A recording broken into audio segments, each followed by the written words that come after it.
So we want to make this a very big feature as well. So, and then if we go on to the next slide, this is, by the way, this is what we're presenting to the council now. This is for ourselves. This is something for the future.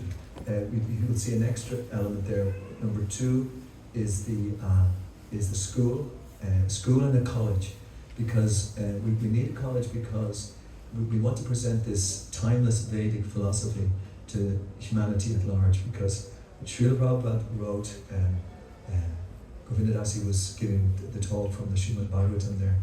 We've got these Srimad Bhagavatams now, and we want people to take them. But we're actually an educational institution, and we're not stopping just to educate a certain amount of people. We want to try to influence society. Now, people say, well, how have you done that? But we've actually influenced society since the 60s and 70s by we've introducing vegetarianism, reincarnation, and you'll find that they're normal words now in society in general. But in the 70s and 60s and 80s in Ireland, that wasn't even there. But because of all the books that we distributed, people are taking that into their everyday language, and it's part of their culture.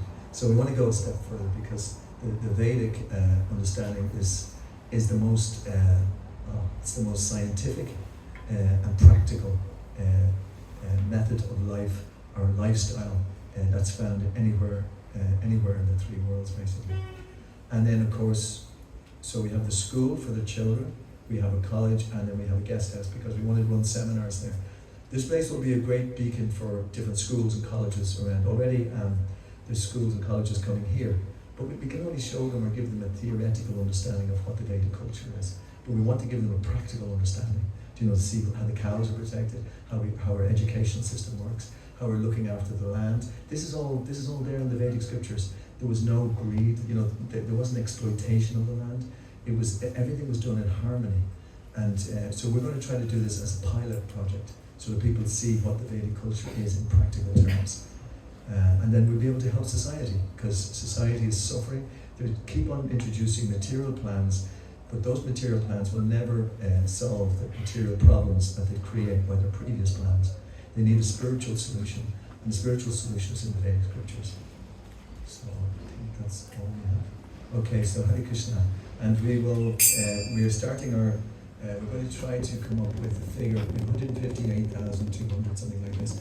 And we're trying to reach the target of 165,000 by Ram Navami, which is next week.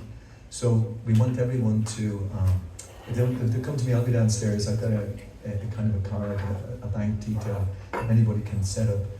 My friend Ankot isn't here today. Ankot's 86 years old, and he's one of our oldest supporters, but he's on the pension now, but he's giving a portion of his pension every month. I think he's giving 20 euros a month. It shows you, somebody's on the pension's very little in that sense. But he's giving that part of his pension every month for this project. And the more that we can actually do that, the sooner we will get to the stage of, I think we need to reach about 350,000 to draw down the 500,000 from the loan. They want kind of not matching funds, but it's close to matching funds. But we want to get to do that this year.